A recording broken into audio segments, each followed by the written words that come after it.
¿Qué tal, Manuel Ferreira? ¿Cómo estás? ¿Qué tal, Carlos? ¿Qué tal, César? Bien, ¿Cómo bien. están? Bien, gracias por venir.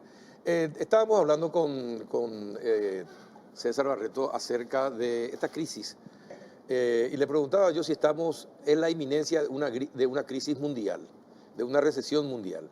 Eh, si esto puede complicarse aún más porque no solamente es el banco tecnológico el que está en problemas, creo que quebró ya, sino también hay otros bancos, y no solamente en Estados Unidos, también en Europa, en España, Francia, en Alemania, y bancos muy conocidos y están con problemas de liquidez. Entonces, le preguntaba yo si esto es el inicio de lo que se temía de la recesión mundial o no. ¿Cuál es tu visión?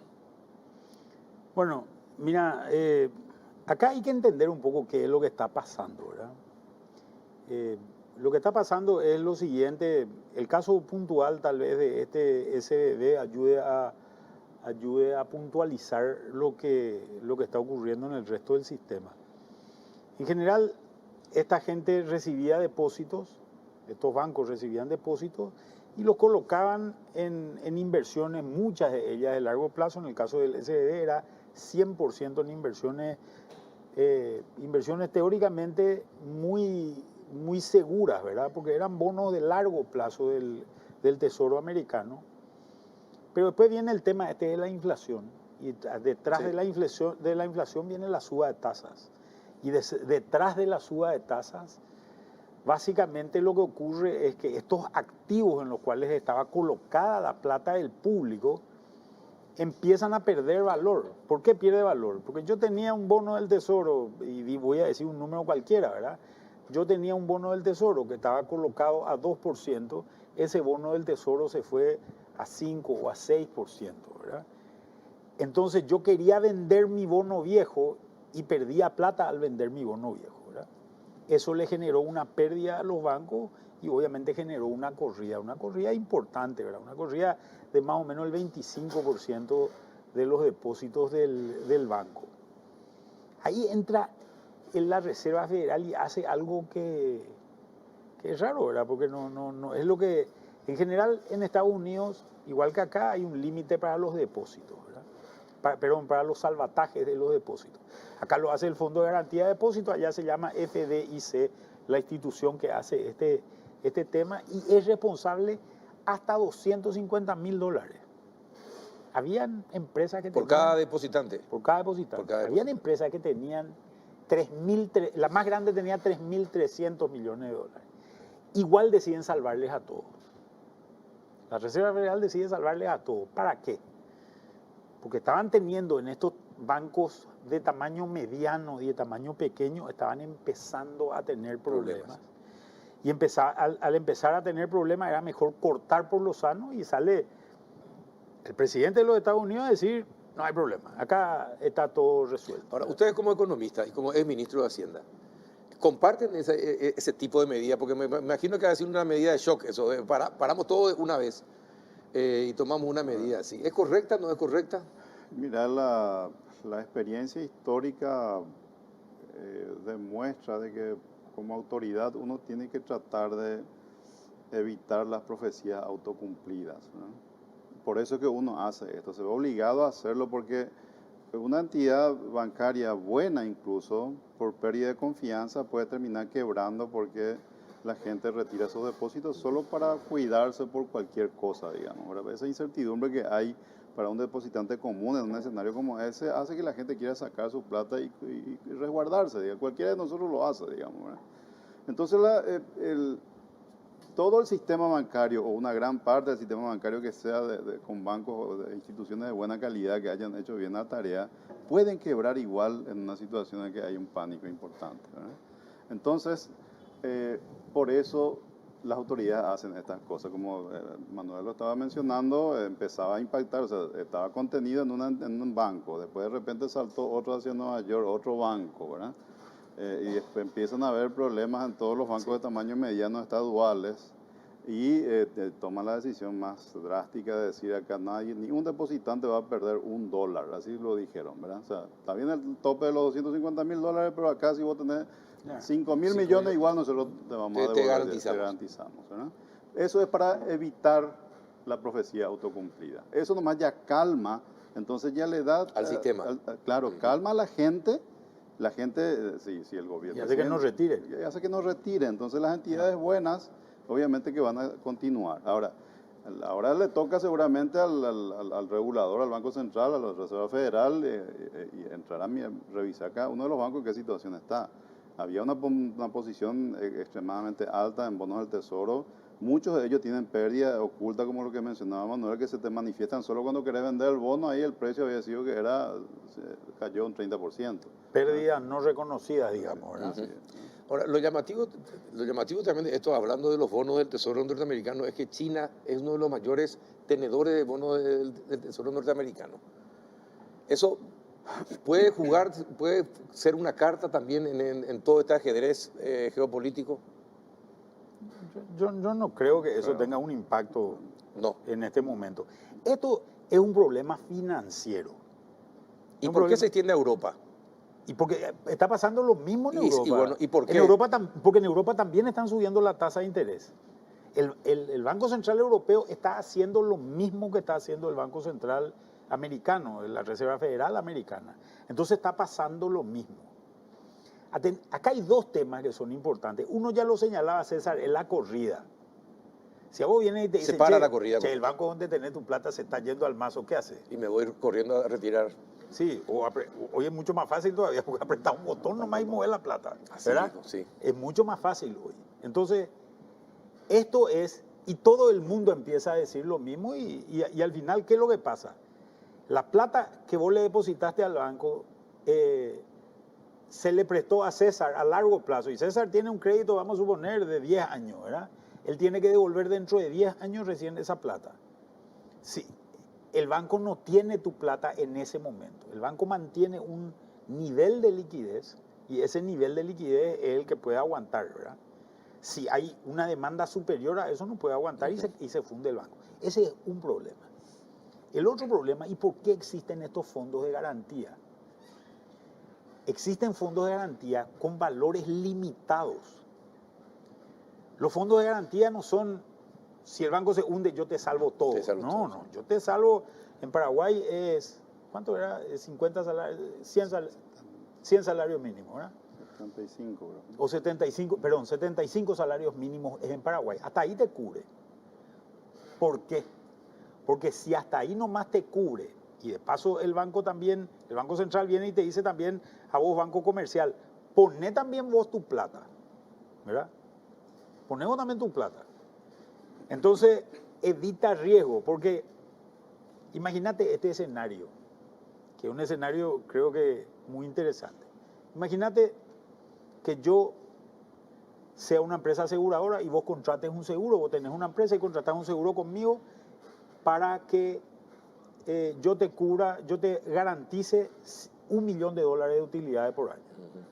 Primero, ¿cuánto va a costar la prima de ese seguro? Es una pregunta. Y la segunda pregunta es, eso te habilita a vos a hacer cualquier cosa. Si yo te aseguro que vos vas a ganar $1 millón, vas a hacer cualquier cosa. Si los bancos no ponen dinero, si se cubre todas las corridas en todos los casos, el problema que va a existir en el sistema financiero es que los bancos van a decir, bueno, yo me voy a meter en los negocios más riesgosos que hay. Claro. Si gano, la ganancia es mía. Y si pierdo, me va a cubrir la pérdida. La pérdida es de los otros, ¿verdad? Entonces, por eso los fondos tienen límites, ¿verdad? ¿Qué es lo que pasa? En Estados Unidos, la gente metió en papeles seguros que eran bonos que tenían una tasa muy baja y que iban a subir. Lo mismo ocurre en Europa. El problema es cuando esto le empieza a pasar a bancos muy grandes. En el caso de este SBB, un banco medianito, digamos, ¿verdad? Pero en otros bancos, el caso de Credit Suisse, por ejemplo, en el caso europeo, ya es una cuestión muy complicada, porque es rescatar un banco de eso. De Sabadell en España, que también es un banco importante. El de Francia también. Es un banco global. Sí.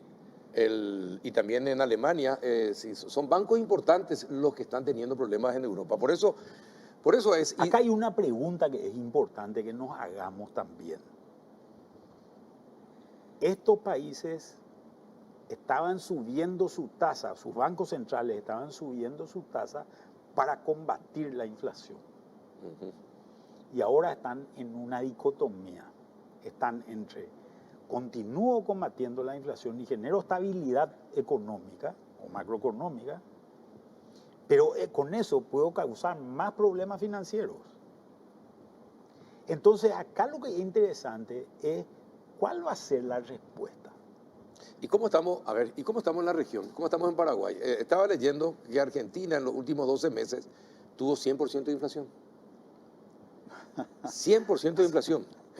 Argentina, ¿verdad? O sea, que En los gusto que últimos hay, 12 meses. Vos sabés que gusto que hay, que vos te vas a comprar cosas por 100 el primero del mes y al final del mes sale 107, el mismo producto. Bueno, a ver, o sea, tu ejemplo no es muy representativo No, pero, de América Latina. pero ya sé que no es representativo por la situación de Argentina, pero ¿esto de qué manera puede afectar a la región y a Paraguay? Si es que esto sigue expandiéndose y no se controla. Bueno, a ver, primero yo creo que el punto de partida siempre cuando hay un choque de este tipo, uno tiene que saber cómo está para enfrentar una situación como esa, porque de eso depende críticamente si es que el impacto es muy fuerte, severo sí, o no. es leve, digamos. ¿Verdad? Impacto vamos a tener. Lo importante es cómo estás preparado para enfrentar eso. Y ¿verdad? estamos. Nosotros sí. O sea, nosotros desde el punto de vista macro creo que somos uno de los más sólidos en América Latina con seguridad hoy. ¿Verdad? Entonces eso para nosotros es una Pero ¿por qué- protección importante. ¿Por qué ¿verdad? en los marcos estamos tan bien, pero en nuestro bolsillo estamos tan mal? A ver, bueno, porque... Es larga esa explicación, ¿verdad? Es una, No, pero- es una explicación larga, ¿verdad? Porque Pero háganla sencilla, sí. Vamos, ¿hasta qué hora del programa? lo que pasa es que el nivel de ingreso individual nuestro depende mucho de varios factores, ¿verdad? El principal es el capital humano que tengamos, ¿verdad? Y el segundo importante es el nivel de capital que hay, el nivel de ahorro acumulado que hay dentro del país, ¿verdad? Que también impactan los niveles de tecnología, productividad, una serie de cosas que son cosas que no se resuelven a corto plazo, digamos, ¿verdad? Son cosas que se resuelven en periodos muy largos de tiempo, ¿verdad? Y como venimos rezagados, ¿verdad? Para que nosotros podamos alcanzar niveles de que nuestros bolsillos aguanten todo, Claro. Hay que tener una disciplina muy fuerte por muchísimo tiempo. ¿Y por qué hace Pensar en 20 Corea, años? O sea, pensar en Corea, porque hace 20 años nosotros venimos creciendo de manera ordenada, pero no alcanza 20 años. No alcanza, no alcanza 20 años. No, Bueno. o sea, mira Corea No, del Sur. No, y por eso. Yo te pongo los ejemplos de estas últimas décadas de países que se están volviendo desarrollados. Corea del Sur, Taiwán, Singapur, y está por ahí nomás, ¿verdad? Malasia está por ahí llegando también. Australia, cerca. tal vez Nueva Zelanda. Australia, sí. Pero décadas le llevaron de un proceso de desarrollo que incorpora un montón de cosas, pero implica mucho esfuerzo para cada uno de nosotros. Esto no es que uno vive la fiesta. No, totalmente, totalmente. Ahora, nosotros... Ni tampoco el gobierno es el que lo hace. O sea, si pero nosotros nosotros- creemos que el Estado va a resolver, no, es el Estado el que resuelve eso. Ahora, pero nosotros fallamos en algo. Y teníamos un tesoro inconmensurable, el factor humano, los jóvenes que teníamos, ¿verdad? Estamos perdiendo ese bono. Ese bono lo estamos perdiendo porque no formamos capital humano. Claro, va a ser una generación que está madurando ahora y se va a prevalecer en los próximos 30 años, ¿verdad? Más Sí. o menos la edad, Sí. periodo activo laboral, con bajo capital Con humano. bajo capital humano. Así mismo es, Sí, es una pena. Una Y pena. Es una pena, bueno, pero... Eso ya no podemos resolver No, hoy. eso ya no lo tenemos que haber podemos resolver, sí. resuelto hace 20 años atrás, ¿verdad? Bueno, ¿y qué hacemos entonces para que no nos afecten este tipo de espasmos económicos que existen en el mundo? ¿De qué manera podemos defender? Nosotros estamos bien O sea, macroeconómicamente. nosotros, ¿qué es lo que el gobierno y los distintos gobiernos hicieron bien en los últimos 20 años? Es que crearon como un área de protección que le llamamos macroeconomía, ¿verdad? La macroeconomía está bien, Sí, pero sí, eso sí. es como algo que nos protege y nos aísla relativamente de los golpes muy fuertes, ¿verdad? Igual vas a sentir el golpe, pero viene como aminorado. Es como el tema de la vacuna esta anti-COVID, ¿verdad? No te evita el contagio, pero sí te evita los Sí, efectos severos, digamos, ¿verdad? La misma cosa es esto. Entonces, si vos estás bien macroeconómicamente, actúa como una protección. Como un colchón. Como un que colchón. te protege, sí. Entonces, yendo a Argentina que no tiene esas vallas de protección, recibe el golpe directo, ¿verdad? Ellos van a decir, es que esto escala y hay efectos ampliados en todo el mundo. Los países que tienen menos colchones para cubrirse reciben el golpe directo. Esa es la gran diferencia. Y para nosotros, encima que somos países con gente muy vulnerable, ese colchón es muy importante. Porque sí. si ellos encima que son vulnerables reciben ese golpe directo, ahí sí que van al fondo, ¿verdad? Entonces no hay que disminuir la importancia de tener una solidez macroeconómica porque le protege a la gente más vulnerable. Yo probablemente voy a aguantar igual, ¿verdad? Tengo el resto para aguantar, pero el que no aguanta es el que no tiene en el día a día la capacidad de enfrentar este tipo de situaciones, ¿verdad? Bueno, ustedes que son entendidos, me tranquiliza escucharle a ustedes que son exministros de Hacienda acá del país, hablar de esta forma de explicar de manera sencilla, porque en realidad a mí me preocupa cuando yo leo el diario El País de España todas las mañanas y empiezo a leer la parte económica y veo cómo los bancos van teniendo problemas en Europa, no solamente en Estados Unidos, y ellos mismos hablan, el inicio, encima te ponen un titular que para que vos te enganches, bro, ¿verdad? Inicio de la crisis mundial, más o menos así.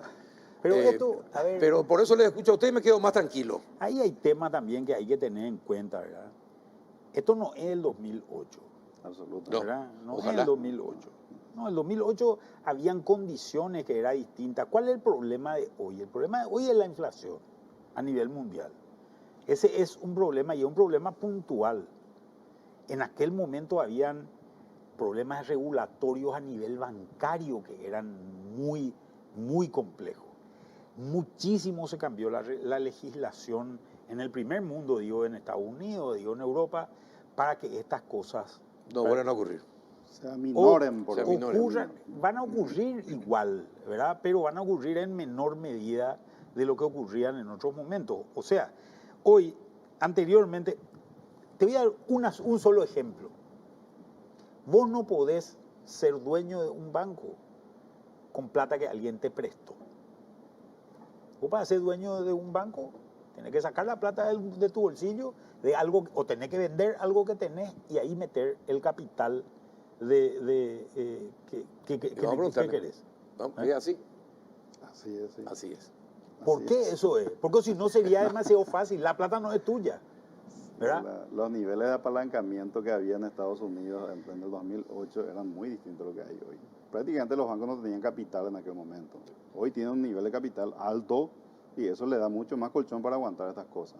Este tema de SBB, su problema es que él tenía extraordinariamente una alta proporción de inversiones en bonos del tesoro a larguísimo plazo. 100% tenía. Sí, Todo tenía todo invertido en tenía bonos en del eso, tesoro. ¿verdad? Y los depósitos eran a corto plazo, ¿verdad?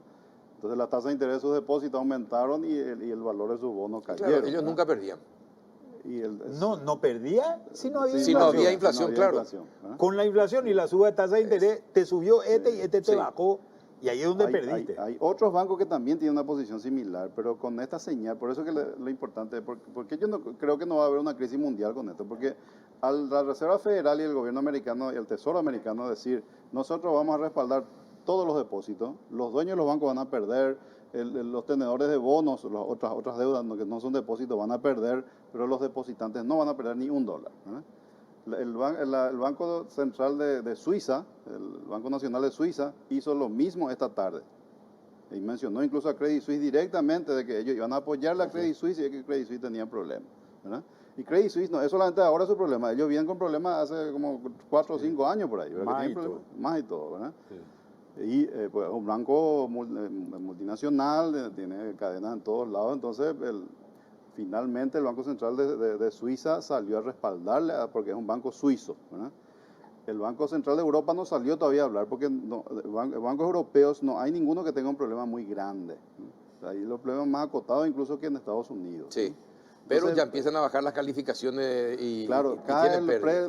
claro, porque todo el sistema bancario está golpeado por esto, porque hay una duda razonable, creo yo, de que eventualmente muchos de ellos seguramente tienen escondido pérdidas no reconocidas hasta ahora. Entonces, ¿cómo sabemos eso? ¿eh? Entonces, que caen los precios de todo, desde Citibank, Bank of America, hasta Deutsche Bank, toditos, ¿verdad?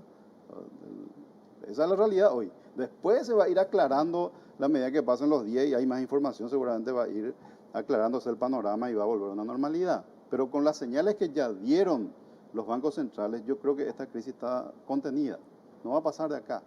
A partir de ahora ya es, a profundizar dónde está el problema, qué es lo que era, ¿verdad? Para tratar de resolver el problema. Resolverlo. Pensar lo mismo, Manuel. Sí, los números son grandes, ¿verdad? Cuando vos hablas de, esto, de Estados Unidos pues, y de Europa, y eso, los números son gigantes, ¿verdad? Se habla de 700 mil millones de dólares más o menos de pérdidas no reconocidas. ¿Qué es lo que vos haces? Vos tenías invertido en un bono a 10 años de plazo, ¿verdad? Acá te empezó a subir el costo de tu depósito. Vos empezás a tener pérdidas y lo que haces es esperar que vuelva a bajar la tasa de interés. Esto es lo que estaban haciendo estos bancos, ¿verdad? Hasta que la gente se empezó a dar cuenta y empezó a retirar su plata. Y ahí se generan las corridas, ¿verdad? Por suerte eran bancos pequeños, ¿verdad? Relativamente para lo que son esas economías, 200 mil millones de dólares. Pero para lo que son esas economías son bancos pequeños, ¿verdad? Entonces, eso se pudo rescatar. Y acá importa mucho, no solamente la plata que se pone, sino importa mucho las acciones que se generan. Por la percepción que dejan y la en percepción que dejan las acciones que se generan, ¿verdad? Entonces, se aprendió la lección del 2008. Escúchame, te voy a decir una cosa. Si vos te vas a retirar plata a un banco y el banco te dice, no tengo plata, te asustás, ¿verdad? Totalmente. Porque si hay algo que tiene que haber en un banco, es plata, ahí mismo ¿verdad? pedí agua y te sentás a respirar. Claro. Sí, claro. Entonces, ¿cuál es la forma de evitar una corrida? Garantizándole que hay plata. Que hay plata. Y cuando la gente se da cuenta de que hay una garantía de que hay plata, porque o la puso el propio banco o la puso un tercero, en este caso la Reserva Federal, el Banco Central Americano, entonces la gente se tranquiliza y deja de generar estos estreses muy fuertes. Como dice César, ahora va a entrar seguramente lo que es la superintendencia de banco acá, ¿verdad? Va a entrar a revisar ya más detalladamente las cosas y le va a decir seguramente a los dueños de estos bancos, le va a decir, ¿sabes qué? A vos te falta plata acá porque vos estás perdiendo en esto, poné más plata. Vas a tener que fabricar la plata y ponerla. Perfecto, bien. Una cosa, solo para terminar, porque Sí. Manuel lo mencionó, pero creo que no quedó tan claro. Aquí lo que realmente está cambiando con esto es qué va a hacer tanto la Reserva Federal de Estados Unidos como el Banco Central de Europa respecto a la tasa de interés de aquí en adelante. Porque hasta ahora venían muy decididos que la tasa iba a llegar a donde tenga que llegar para que la inflación se controle. Ahora van a tener que parar. Y yo creo que la prudencia dice que tenés que esperar por lo menos para ver cómo se va acomodando esta situación. Porque si vos continuás, vos vas a profundizar el problema. Entonces es muy probable que esto pare acá. De hecho, todas las expectativas son de que van a parar. Incluso, si es que la cosa se complica mucho, que empiecen a bajar la tasa de interés en los próximos meses. Yo no creo que eso ocurra, ¿verdad? Pero por lo menos parar la pelota, entender la situación. La inflación sigue alta. O sea, esto implica también que la inflación probablemente va a estar más alta por más tiempo. Tiene una serie de cosas que todavía no podemos hoy entender con claridad, pero seguramente en las próximas semanas o meses vamos a ir entendiendo mejor. Bueno, pero de que es un choque importante, es importante, pero no es el 2008. Hoy las autoridades reaccionaron muchísimo más rápido incluso que en ese momento. Y yo creo que se va a lograr contener porque es un problema financiero. El problema financiero, como ellos emiten el dólar, ellos pueden resolver el problema del dólar. Ellos emiten el euro, pueden resolver el problema del euro, ¿verdad? Obviamente la inflación, algo que siempre va a estar ahí para corregir las cosas, ¿verdad? Es muy difícil que vos corrijas el tema financiero y encima controlar la inflación al mismo tiempo, ¿verdad? Exactamente, sí. Bien, les agradezco que expliquen de esta manera, como si fuese tomate y lechuga, para que la gente entienda de manera... No, porque son temas, aparentemente, sí, son temas técnicos y ustedes lo han explicado de manera sencilla para que lo podamos entender. Y me deja más tranquilo escuchar de que estamos lejos, que no estamos en la misma situación del 2008. Es bueno saber eso. Gracias, don César Barreto. Gracias, Manuel, por haber venido.